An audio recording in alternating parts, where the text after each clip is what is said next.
So today we just wanted to show you the basic equipment that you need to do some home canning. Canning is getting more and more popular. A lot of people are interested, but they don't know what they need, and a lot of people have misconceptions about the fact that you need like all sorts of equipment and thermometers and divining rods and like that. You don't. We're just going to show you what you need.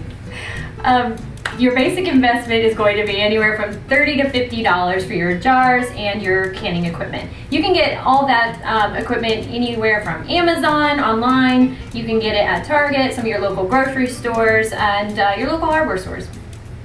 So here we go. First of all, you need a big pot. This is the standard canner that comes with a canning kit.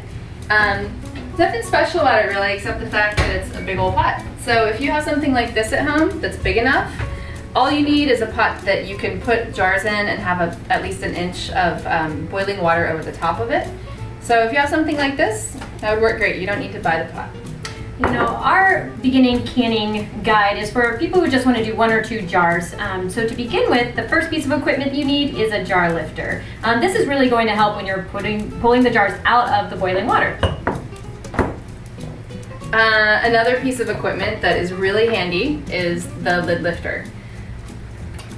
You're going to be putting these flat lids, which is part of your your top system, in simmering water. And when you're doing that, of course, you don't want to be sticking your hands in there. So what this thing does, has a magnet on the end, and you just put it on, and it lifts it right up, and then you place it on the jar. And not only then are you not getting your hands in the boiling water, but you're not getting your hands or your fingers around this rubber seal, and that's the thing that creates the seal to preserve your veggies or whatever. So that's handy. Second part of the lid system is this ring. Now the ring is reusable, the jar is reusable, but the flat lids are not. So you need to buy a new flat lid every time you can something. Once you are creating all your liquids for canning, you're going to need a funnel that's going to fit into the top of the jar. It's not absolutely necessary. Some people like to ladle in the liquids into their jar, but this helps keep it clean and just less mess. This is a plastic spatula. You just kind of put it in to get the air bubbles out of whatever is in your jar. Again, not totally necessary to have this particular spatula. I often just use a wooden chopstick. Goes in like that. The only thing to say about that is that you don't want to use anything metal, because especially if you're pickling and using vinegar, the vinegar can actually leach the metal off and add, mix it in with the food and give it an off taste. So you want to make sure you're using plastic or wood or rubber coated, things like that. Now we have 2 more items. We've got a rack that's going to fit down into the bottom of your pot. So when you have the big canning pot, it's going to come with a rack. All your jars fit inside of it, and then you can lower that down into the boiling water.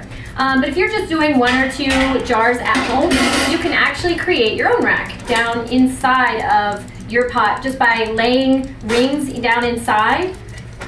And the only reason that you need to have a rack at all really is to keep your jars off the bottom and off the heat source. So that way that's the boiling water that is heating them and not the burner, because then say you had some pickles, you might get some mushy pickles there in the bottom because they had cooked too much. And of course you need your rag. So just a clean rag to wipe the top of your jar, just to help keep the whole process clean. Not all of these pieces are necessary, but definitely recommended. It's going to make the whole system a lot easier for you to do at home.